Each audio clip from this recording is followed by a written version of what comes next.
ఎందుకున్నామంటే నిన్న మా ముగ్గురు కార్యకర్తల్ని జనసేన కార్యకర్తల్ని ఇల్లీగల్ డిటెన్షన్ చేసి పోలీస్ స్టేషన్కి తీసుకువచ్చి వాళ్ళని మ్యాన్ హ్యాండిల్ చేశారనే కంప్లైంట్ మా దగ్గర రావటం వల్ల మా జనసేన కార్యకర్తలు అది మాకు ఇన్ఫామ్ చేయడంతో హుటాహుటిన మేము బయలుదేరి ఇక్కడికి రావడం జరిగింది. ఆ ముగ్గురు కార్యకర్తల్ని ఒక చిన్న పొలిటికల్ డిబేట్లో, ఒక టీవీ డిబేట్లో పార్టిసిపేట్ చేసినప్పుడు అది న్యాచురల్. ఒక పొలిటికల్ పార్టీని ఇంకొక పొలిటికల్ పార్టీ అనుకుంటూ ఉంటారు, దూషించుకుంటూ ఉంటారు, ఎన్నో విమర్శలు చేసుకుంటూ ఉంటారు. ఆ డిబేట్కి సంబంధించి ఏదో సోషల్ పోస్ట్ ఏదో అయిందని వాళ్ళు కంప్లైంట్ చేయటం వల్ల వాళ్ళ మీద చర్యలు తీసుకోవడానికి, వాళ్ళని ఇన్వెస్టిగేట్ చేయడానికి వాళ్ళని ఇంతకుముందు పిలిపించడం జరిగింది.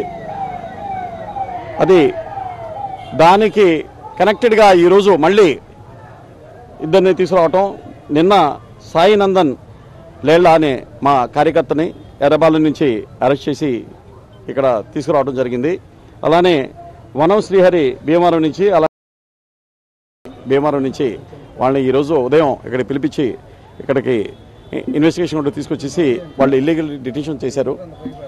ఆ విధమైన కంప్లైంట్ రావడం వల్ల మేమందరం ఇక్కడికి రావడం జరిగింది. మేము అడిషనల్ ఎస్పీ గారితో మాట్లాడాము, అలానే డిఎస్పీ గారితో మాట్లాడాం, పోలీసు అధికారులతో మాట్లాడాం.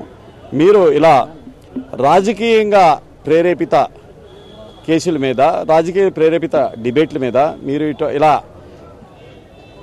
ఇంపార్షియల్గా ఉండాల్సింది పోయి మీరు భేదభావాలు చూపిస్తూ మీరు జనసేన పార్టీకి చెందిన కార్యకర్తల మీద ఈ టైప్ ఆఫ్ కేసెస్ పెట్టడం, వాళ్ళని ఈ విధంగా హెరాస్ చేయటం, టార్చర్ చేయటం, ఇది ఏమాత్రం మాకు సమ్మతం కాదని వారికి చెప్పడం జరిగింది.